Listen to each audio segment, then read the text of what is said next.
Hello. We need voting reform. The system we have does not work. First past the post is not fit for purpose. It wasn't fit for purpose in previous elections and at previous times. It is absolutely clearly now not fit for purpose as we have more and more parties involved. And that is what we're going to talk in this quick video. My name is Alex McNeice. This is Alex McNeice on politics. Absolutely wonderful to have you here. So what is our current system? It's called first past the post. Everywhere is split up into small areas. Each area votes one MP. Whoever wins the most votes in that area gets elected the MP, or in council seats or the councillor or whatever type of election it is, and gets to sit and have that seat on that council. But the problem with it is so geared towards two-party politics, where you can split it up into as smaller zones as you like and the two parties compete. As soon as you get more than two parties, it gives false results. But even then, imagine this, within first past the post, imagine this,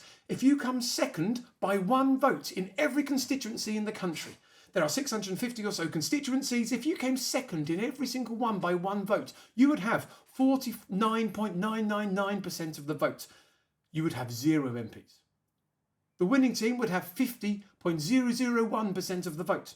650 more votes out of the millions in the whole country than you, and have 650 MPs. You'd have half the votes, all the MPs. The system doesn't work. We have examples in the election that have just happened where the system doesn't work. The share of the vote isn't represented in the share of the seats that is resulted, and therefore the people we're being governed by, the people that we are being led by, do not represent the people that are voting for them. Let's look at some of these examples. In Havering, in the recent election, Reform won Havering. They got 36% of the vote share and 71% of the seats.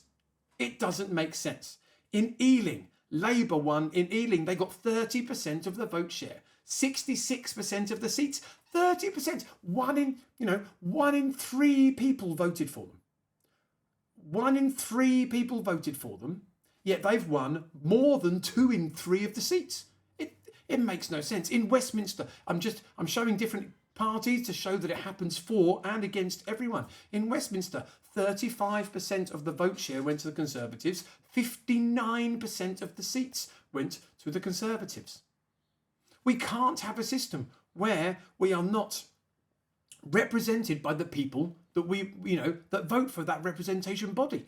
We can't have parliaments, we can't have councils that do not represent the people voting, and first past the post has always failed. But whilst you've had it benefiting 2 big parties, if those 2 big parties are, say for instance in our history, Labour versus Conservative, neither of those has any reason to change the voting system whilst in government, because it would only go against them. And even in opposition, it would go against them. So there's no political will to change it, because it wouldn't be good for the 2 parties in charge. But now we have 6. We have Reform, Liberal Democrats, Green, Labour and Conservative as the main 5, and then 6 if you're in Scotland because you add the SNP, 6 if you're in Wales because you add Plaid Cymru.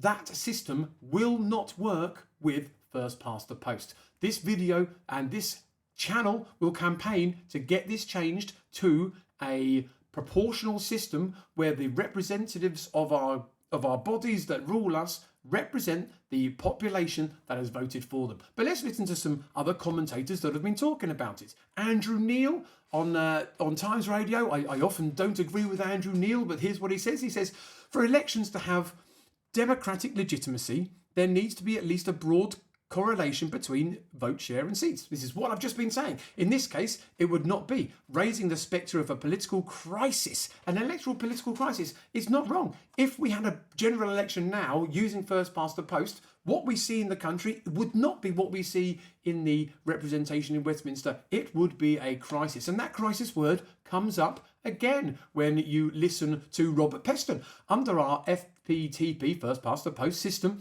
a party could win just 1 in 6 of us and then have a majority of MPs. It would be a crisis infecting our most important institution, Parliament itself. Imagine that. That's what I'm saying. 1 in 6 people could vote for a party and they have a majority of MPs. 16.67%. That's 1 in 6. 1 in 6, 16.67%. could vote for a party and that party have a majority of MPs. Imagine that. Imagine a system where the whole country voted and only 16% voted for a particular party and that party won the election. It doesn't seem to feel like it matters as much in this council elections. We feel less from our local councils in the way. They're less in the news, it's less thing, but the same system could have the same result in a general election. It needs to change. It cannot be like that. So what can we do to change it? There's various things you can do to change it. Various parties campaign for voting reform. Look at the parties' manifestos and see who you think is going to do the best on changing our voting system so we can be properly represented.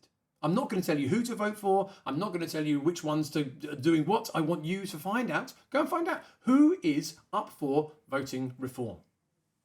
I'd imagine now there's so many little parties, most of them are going to start to really talk about this.